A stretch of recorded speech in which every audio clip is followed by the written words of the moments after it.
Introduction to Jordan canonical form. Well, you can ask this question for any matrix A, is there an invertible matrix P so that P inverse AP is diagonal? Sadly, the answer is no. However, the best one can do is pretty close, which is called the Jordan canonical form. As you can see, instead of having just diagonal, you get a block diagonal form where each of these block diagonals look like some eigenvalue on the diagonal. It has to be the same value, and then you have ones right above the off diagonal, okay? And everywhere else is 0, okay? So that's the kind of form that's called Jordan canonical form. And often, of course, we want diagonalization if we want something like matrix exponents and so on and so.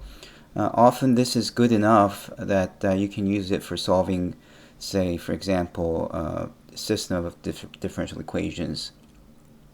All right, so I want to discuss in a very specific case for the 3x3 so that you can get a hands-on experience of what this might mean. Now, if you accept that Jordan canonical form always exists, that means that any 3x3 matrix can be a matrix of this form. A, B, C could be the same or different. So this is the case when it's fully diagonal. This is the case where it's partially diagonal. There's this 1 here. So there you have this block diagonal 2x2 here, and then a separate number. And still, A and B could still be the same or different. And then you have a case where it's the same numbers here, but then you have 1 and 1 off diagonal, okay? So these are the 3 possible cases you can have as Jordan canonical form for a 3x3 matrix. Now, when you have 2 matrices equal to each other as conjugating by P inverse AP is called conjugation of A by P. And if that's equal to B, we say A and B are similar. Okay, so another way to say this result is to say that any 3x3 matrix is similar to one of these 3 matrices. Okay. All right, so let's try to investigate the eigenvectors of this one to understand what's going on for such matrices. Okay, so I'm hoping that you already know how to diagonalize a matrix using linearly independent eigenvectors. That will be the first case right here. But we want to investigate what happens to these matrices where it can't be diagonalized. Okay, for this kind of matrix, you can readily see that if you multiply 1, 0, 0, you get A times 1, 0, 0, same as A times V. So, you know, what's an eigenvector? Eigenvector is when you have AV equals to capital AV equals to some number times V. So here lambda is small a, and this is the matrix that we're trying to look at. Okay, so we see that this is indeed an eigenvector. And likewise, you can also see that 0, 0, 1, when you multiply it, you get you see that 0, 0, 1 is an eigenvector with eigenvalue b. However, that immediately brings us to question, what about 0, 1, 0, right? For the 0, 1, 0, what happens is that if you multiply AV, we don't get something times V. You get 1A0 if you do the computation. And you can verify that this actually splits into 1, 0, 0 plus A times 0, 1, 0. And you like this one, and you wish this wasn't there, and then it would be an eigenvector, right?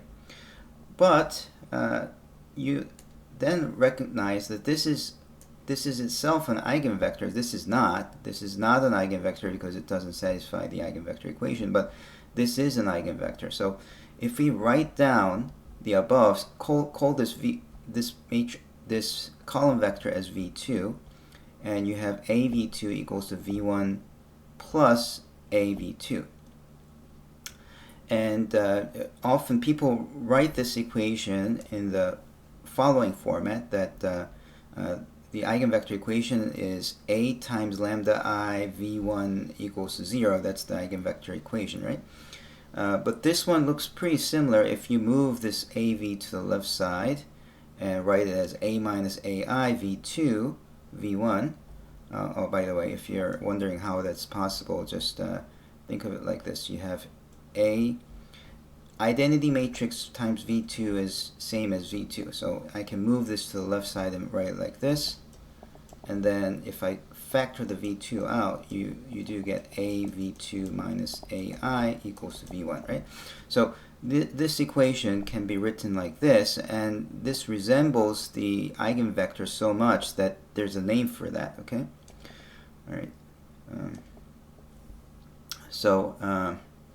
There's a name for that. In addition, we see that this means that if you apply a minus ai twice, applying it once turns it to v1, and then applying it once, it kills it because of the first equation.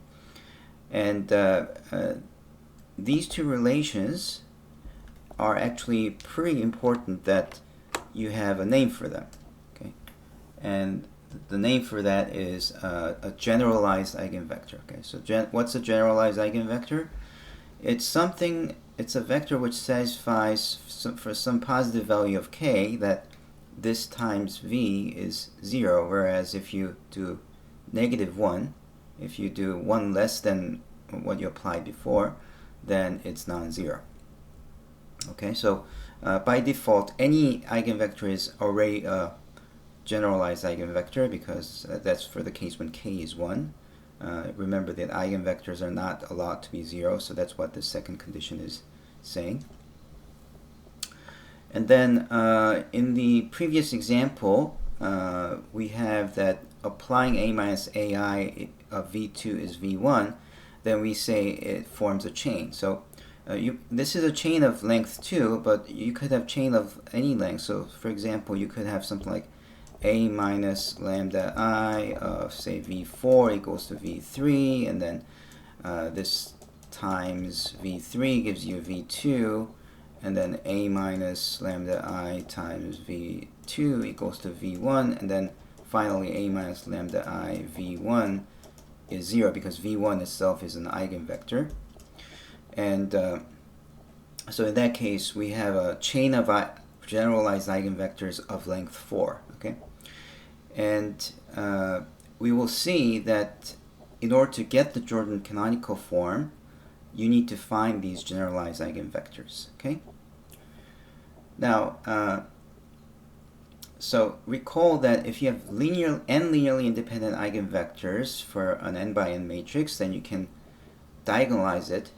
The matrix is similar to a diagonal matrix, so I'm going to assume that you know. Then similarly, if you have generalized eigenvectors, in the form that they form chains, then you can build this matrix P whose columns are those generalized eigenvectors and make P inverse AP a Jordan canonical form. Now, I don't want to give you a proof of this. Rather, I'm going to give a demonstration of how it works for a 3x3. And when you see it, you'll kind of see how the mechanics work. Okay. For the actual proof, it requires a lot more work. So I would suggest that you just have patience and read the books. But here, if you see how it works, you will get a much better understanding when you see the proof. So hopefully, don't turn off the video. Just keep going. Okay. All right. So going back to our example, we found out that there's this v2 whose a minus ai gave you v1, right? Now, let's suppose that there's a matrix B whose Jordan canonical form is this one. Okay, the Jordan canonical form is this one. In that case, you can rewrite AV1 equals to AV1 as rewrite A as P inverse B, P V1 equals AV1, and then you multiply P both sides. Then you get this because P and P inverse cancel, so you get this on the left side, and constant can be pulled in front, so you get BPV1, APV1, and what this means is that these two vectors are actually eigenvectors of B. Okay, so what this shows us is that actually similar matrices have the same eigenvalues, and also you can convert one generalized eigenvector to another. I didn't talk about generalized eigenvectors, but even for generalized eigenvectors, recall that this was the equation between V2 and V1, and if you do the same process, you get the exact same thing, which says now PV2 is a generalized eigenvector. Okay, and this is nice because if some matrix B cannot be diagonalized and its Jordan canonical form is something that has a 1 like this, then we should be able to find a generalized eigenvector chain of length 2. And that's going to help us to put it into this form, okay? All right, so here's the summary. I didn't give the full proof, but with the demonstration immediately following, you will kind of understand what's going on, okay? So what's a Jordan canonical form? It's not a diagonal matrix, but it's a block diagonal matrix where you have these things on each diagonal block, okay? Block diagonal matrix on the diagonal, okay? All right, and then there are something called generalized eigenvectors of length k, and if you find all the generalized eigenvectors of this matrix, you can construct a matrix P with these generalized eigenvectors, and you will end up with a Jordan canonical form. Okay, so let me give you the demonstration. So here's the sample matrix. I want to find the Jordan canonical form of this, and you first have to find eigenvalues. Of course, eigenvalues, you do a minus lambda I. You have to take the determinant equal to 0. That's exactly what I'm doing. And when you calculate the determinant, you need to do row expansion. So I take this times the minor matrix, then minus the second times the minor matrix. Minor matrix is when you delete the column and the row, so you get these 4 as a minor matrix, and the sign goes plus minus plus. Okay, and then after that you get some algebra, some bit of a long calculation, but after you get the following, get the final form, then you can use something like say synthetic division, and check that, say, -2 solves it. 1, -2, add them -8, positive 16, positive 16. 16 times -2 is -32. When you add them, you get 0. So if you know synthetic division, you can factor this. If you don't, please review how to do the synthetic division to factor a cubic polynomial. Okay, so you have that, and then after that, if you further factor this one, this is x squared minus 8x plus 16. You can factor that to get x lambda minus 4 squared. So we see that the eigenvalues are -2 and +4. Okay, so that's step 1. Now step 2, what you do is for each eigenvalues, find the eigenvectors. So you plug in -2 into this a minus lambda I, and you get this vector, and an eigenvector is when you multiply it this times v equals to 0. So you're trying to look for some matrix column vector which this times this equal to 0, which is not so easy to see. It's hard to figure out which one will work, and in that case a nice thing to do is to do the row reduced echelon form of this thing. Okay.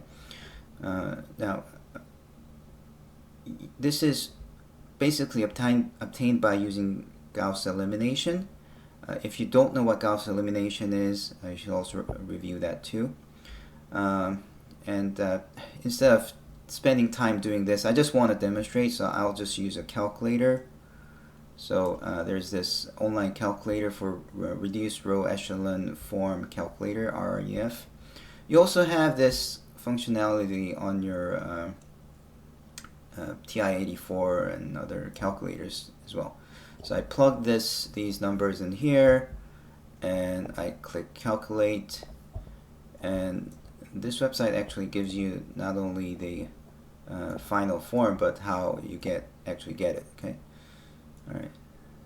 I just Googled this, so you can just Google it, reduce row echelon form, show steps, and then you'll find this or other. There are other websites too. Okay, so you get this, and what does that mean? That means, see, when you try to solve this ABC equals to 0, 0, 0, Gauss elimination tells us that it will be same as solving this instead.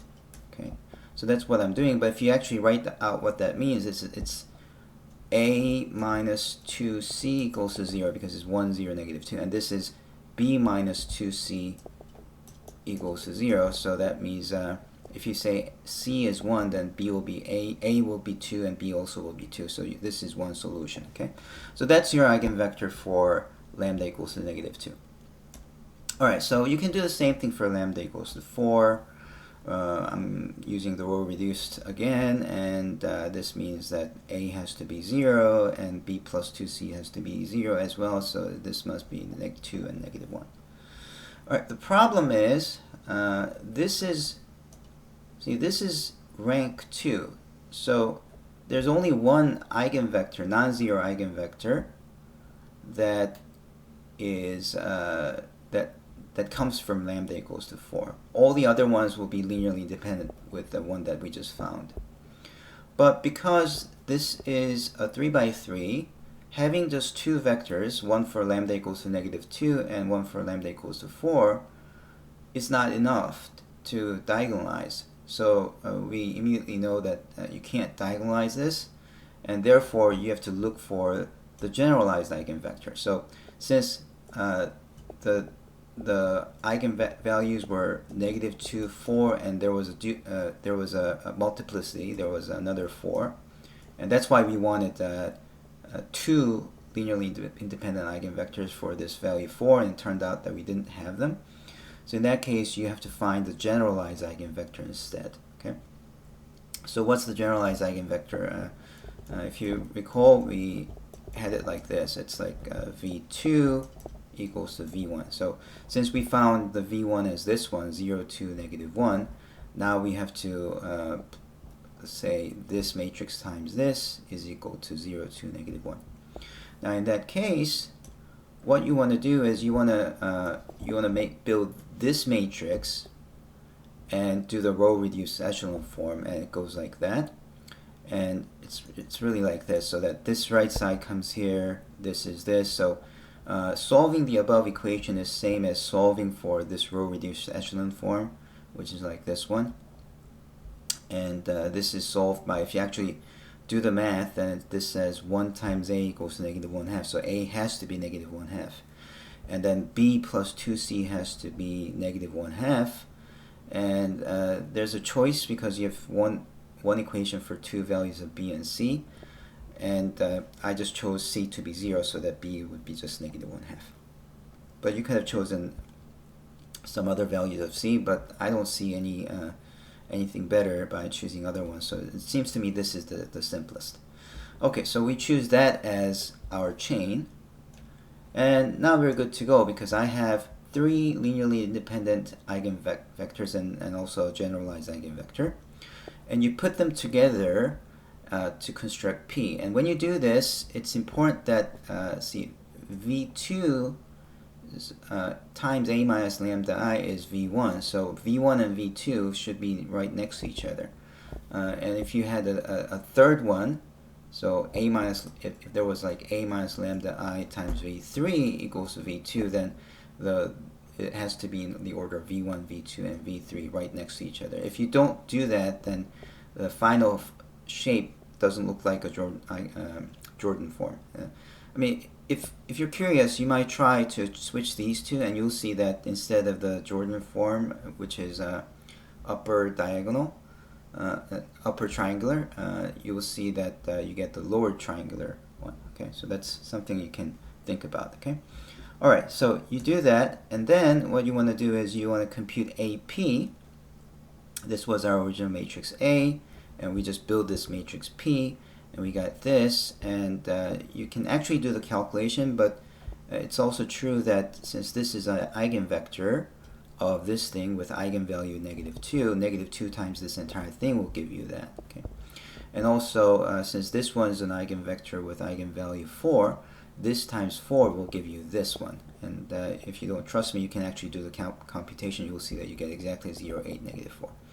And finally, this one is eigenvector of eigenvalue 4, but you know, a v2 is equal to v1 plus a lambda v2. So that's the 4 times v2. So multiply by 4 of this, but you have to add the v1, which is this one, and that's why you get this. Okay. All right. So you can do the shortcut and get this one, or you can actually do the multiplication honestly. But whatever you do, it's this one. Now you can check that the above is same thing as p times this Jordan canonical form, where you have -2 and 4. Those are the two eigenvectors, but eigenvalues. But there's this 1 because this is the block diagonal. And if you look at the mechanism how this works, you see that indeed when you multiply -2 to this matrix, this thing gets multiplied by -2, and this thing will make this one get multiplied by 4, and this one will multiply 4 to this one and add this. So you get exactly the same situation as this. So you'll see that they are both equal. And if you write down the result, we just found out that a times p is equal to p times this Jordan canonical form. I'm going to call it j. Then multiplying p inverse both sides makes it look like p inverse AP equals the Jordan canonical form. So see how this thing works? Okay, so that's what it means to find the Jordan canonical form of a matrix.